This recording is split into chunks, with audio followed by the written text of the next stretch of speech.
Hello and welcome once again to Racecraft, and as you can see I've been at it again. This time it's not a Sigma, it's a Mitsubishi Scorpion, and this time, unlike carburetors, it's fuel injected.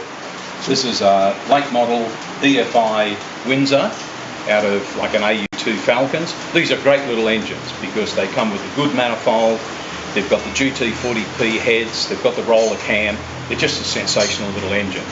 I bought a whole Fairlane to pull this motor out of, and it only cost me $700. Yes, I did put new rings and bearings in it and so forth, just to make sure the motor's real nice.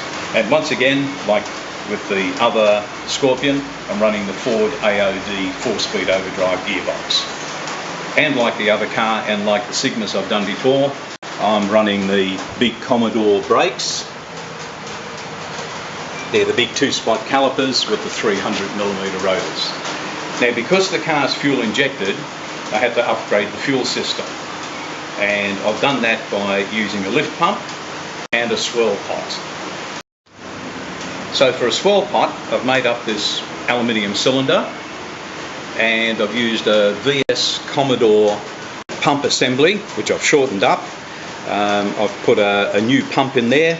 The pump actually came from Outlaw Speed Shop, who had like the best price on the net. It was only $36 for a brand new EFI pump, so a bit of a bargain that. And that just tucks inside there, bolt her up, and that sits underneath the back of the car.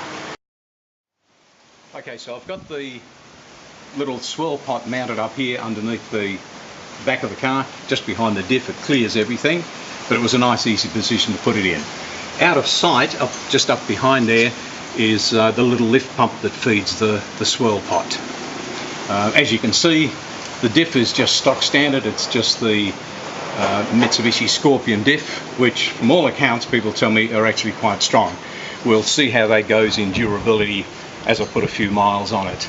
It's just got a single exhaust system on it to keep it nice and quiet and nice and stealthy as well. The tail shaft is all just stock standard.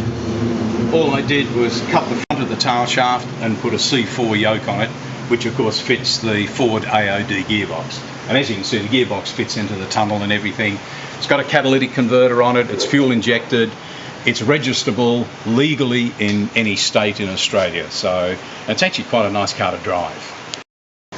Okay, so as you can see, the whole interior of the car is stock standard, even the factory shifter, and I've taken out the cassette player and I've put the Wolf engine management computer down here into the little hole. I'll be able to put a panel across that to hide it completely if necessary.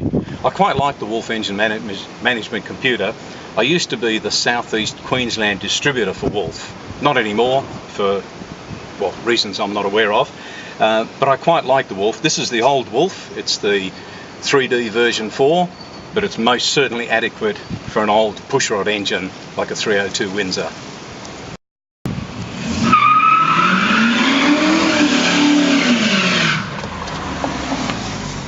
As you can see by the gratuitous burnout, it goes pretty good, but the motor's just stock standard. So another successful conversion.